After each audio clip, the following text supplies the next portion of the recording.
Good evening, good morning, welcome to BJC Mitzvah Day, number 161, part 2, using the Sefer Hachinuch. A Mitzvah Day keeps us on its way, and we're learning about the Tumah of a Neveilah. We said a Neveilah could be a kosher animal but just died without ritual slaughter, and that animal can convey impurity. So here we go. The Rambam, the Maimonides, continues by quoting Sifra to support his view regarding the optional nature of contracting Tumah, impurity. In the words of the Sifra, to Leviticus, to Vayikra, the verse states regarding the remains of non-kosher animals, nor shall you touch their carcass. Based on this view, one might have thought that if a person does touch the carcasses of non-kosher animals, he has violated a prohibition and is therefore subject to 40 malchus, lashes.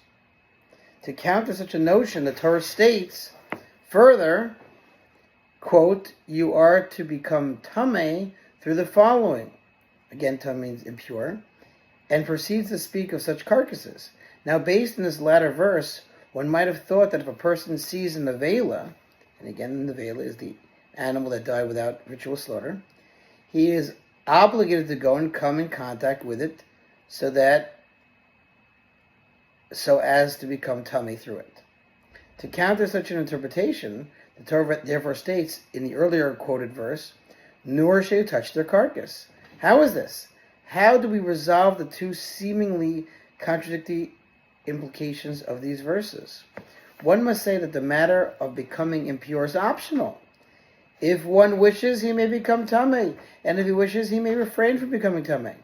The verses mean merely that if one touches an animal carcass, he is consequently tameh, impure. And if he wishes to avoid becoming tameh, he must not touch such a carcass.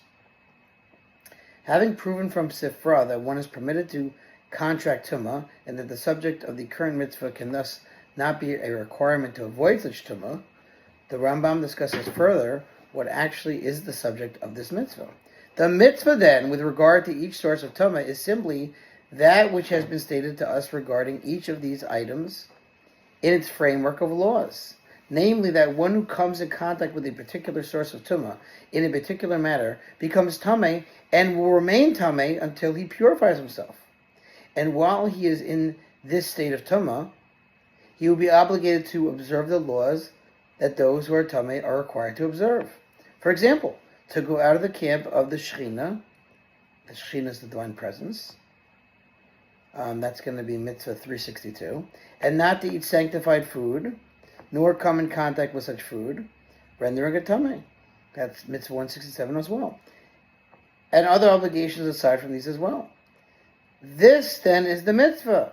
That is to say, the mitzvah is one's being designated as tameh by way of this type of tumah when he has come in contact with it, or when it was near him in a particular way that transmits tumah. Keep this matter in mind with regard to all of the various types of tumah sources, and they're being counted as mitzvahs. Until here is a direct quote of the Rambam's words.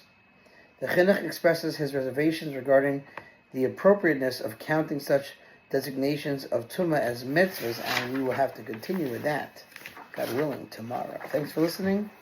Good morning to sponsor Mitzvah 36, 100 for the gold.